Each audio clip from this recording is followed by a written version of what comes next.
So in today's video, we're going to answer the question of how to stand out as a screenwriter. Are you ready to begin? So I've read hundreds and hundreds of screenplays. Either they were sent to me by an agent or they were sent to me by writers who were going to be in a writer's room that I was running. I've been in writers' rooms where I had to read the scripts of the people who were running the writers' rooms and so on and so forth.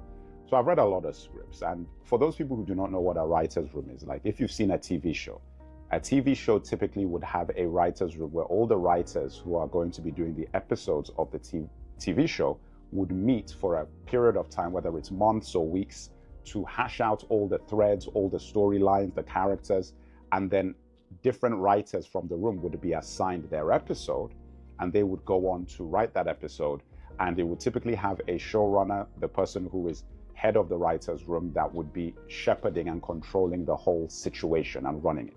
So I've been on both sides of that fence. I've run writers' rooms before, multiple writers' rooms, and I've also been in a writer's room as a writer. So working on those sides and sort of seeing it from both sides, it really gave me an idea of what's out there in terms of what the quality of people's scripts are, what kind of writing they have. And what would happen is that, when you're running a writer's room, like I said, people who are applying to be in it would send in their samples, their scripts. So I would have to read all of their scripts and then make a decision on which writers I would select to be part of the writer's room for my project. So when you do that, you very quickly start to see patterns, you start to see trends, and you notice that people are writing the same, they're doing the same things, using the same tricks. And it starts getting very difficult to discern one writer from another. You're like, wait a minute, I read that, and this sounds very much like this person, and that sounds like this person. And it becomes difficult to make a decision as to who you're going to go with when everybody sounds the same. Maybe I'll get 20, 25 different writers apply, and like you're reading all these scripts. Some of these writers would then stand out because they're writing in ways that are different from everybody else. So guess who I would pick to be in the writer's room? Would I pick the people who sound like everybody else, or would I go with the people that are unique, that are different? Of course, you always go with the people that are different. And I would argue that that is the reason why I got into the writer's rooms I was selected for, is because my work was unique and different from everybody else's. So it is always going to work in your favor. And it also makes it easier for people to make decisions, because they might not work with you because it's very clear what you are, what you do. This person doesn't fit for what we're trying to create. That's all well and good. So it's a double-edged sword, but I think that the edge that is positive is way more positive for you. When you're looking at really the detriment of following trends, that is what it is. You are in a position where if somebody can swap you out with somebody else, you're not in a good position as an artist, let alone as a writer. You do not want to be in a position where you're replaceable or easily replaceable.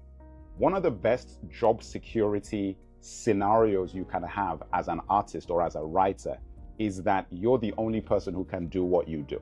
So if somebody decides that they don't want to work with you anymore, or they want to move on from you, it is because they want to change direction and style, not because they can easily just swap you out and put somebody else to do exactly the same job you're doing. That's one of the best ways to stay in work and to keep working, but it's also a good way to start working if you're new. So when you're starting and you're aspiring, paying a lot of attention to this factor is critical to your success. Absolutely critical, because everything else that I talk about becomes easier. Once you're an army of one, you are unique. You're the person with that voice. Everybody knows how you sound, what you do. There's a lot of things that I talk about with networking, getting representation, creating effective outlines, characters, developing dialogue. All of these things are connected to your voice. You write the way you write. You do dialogue the way you do dialogue. You create characters the way you create characters. These are all very, very powerful things that standing out as a screenwriter really helps. It is the way that you're going to find the right kind of representation for yourself, is that the agent or the manager or whoever it is will see your work and like, that, I know what to do with this person. I know exactly how to manage them or how to handle their career. Very, very important. However, look, in order for you to do this, you really have to have a very strong grasp of the basics of screenwriting. Like you have to have the ability to navigate all the different tools at your disposal to then craft for yourself a voice and a unique sound, a unique energy, a unique feeling for your writing, a unique identity for your writing. And if you want to do that, I strongly suggest that you watch this playlist here, which gives you a whole load of videos that I've made to walk you through the basics of screenwriting. I'm sure some of them would be very valuable for you in terms of crafting your voice and your identity as a screenwriter and aspiring screenwriter in the business.